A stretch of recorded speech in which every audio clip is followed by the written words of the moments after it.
গ্রামের রাস্তাগুলো এত সুন্দর। এই যে এগুলো কি পেনা? হ্যাঁ, এই যে কচুরি পেনা। কেউ পেনাও বলে, কেউ পানাও বলে আর কি। কচুরি পানা এগুলো দিয়ে অনেকে এই যে লাউ চারা লাগাইবে এগুলোর মধ্যে। ওই যে পচায়া এই যে লাউ গাছ, ভিতরে যায়। হ্যাঁ লাউ গাছ। হ্যাঁ, এই যে কত সুন্দর ক্ষেত। গ্রামের জায়গা যাদের বেশি আছে তারা অনর্থক জায়গা ফালাই রাখবো না, একটা ক্ষেত খামার করবো। এই তাল গাছ আমার কাছে মনে হচ্ছে আফ্রিকায় পড়ছি। এ গোবর, এই যে গোবর এই যে এই দেখতেছেন গোবর, এই গোবর দিয়ে গরুর গোবর, হ্যাঁ গরুর গোবর দিয়ে মানুষ রান্নার কাজে ব্যবহার করে। হ্যাঁ, যে লাকড়ির কাজে ব্যবহৃত হয় এটা, রান্নার কাজে আগুন মানে জ্বালায়। অনেক সুন্দর, অনেক সুন্দর। গ্রামের তুলনায় হয় না, এটা আমাদের ঐতিহ্য বাংলাদেশের। এটা কিন্তু এগুলো কি? এইটাও তো ক্ষেত। এই যে ধইনা পাতা, এই যে ধইনা পাতা কত সুন্দর। হ্যাঁ, দেশি ধইনা পাতা, আমরা যেগুলো কি খেলবা লাগে। হ্যাঁ ধইনা পাতাই দেখা লাগবে। ভিডিও আমরা দিয়ে দেখা। কে আসে?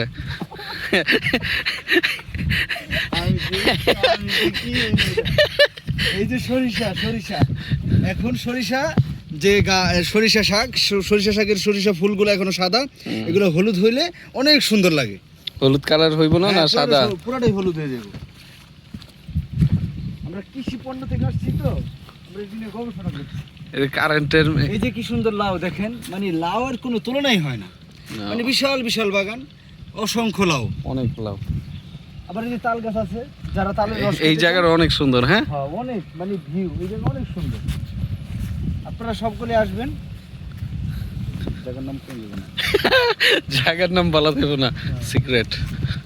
এই যে পানি দিতেছে খেতে। হ্যাঁ, এই যে আইন আমরা পানির ভিডিও করি। ওই পাশে কি ওরা কাজ করে? ওই যে সবাই কাজ করতেছে।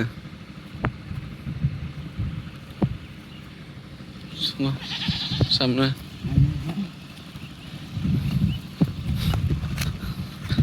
ভাই এগিয়ে যাও, আমরা আছি তোমার সাথে।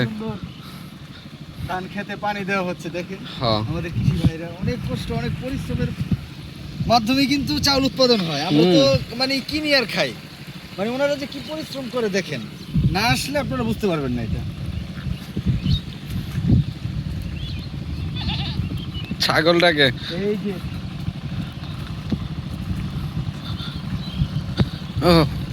এই যে পানি দেয় না খেতে। কত সুন্দর, মানে অনেক কষ্ট হয় আর কি কৃষি ভাইদের, তার অনেক পরিশ্রমের মাধ্যমেই চাউল উৎপাদন হয়। এই চাউল আমরা বাজার থেকে কিনে আর কি খাই।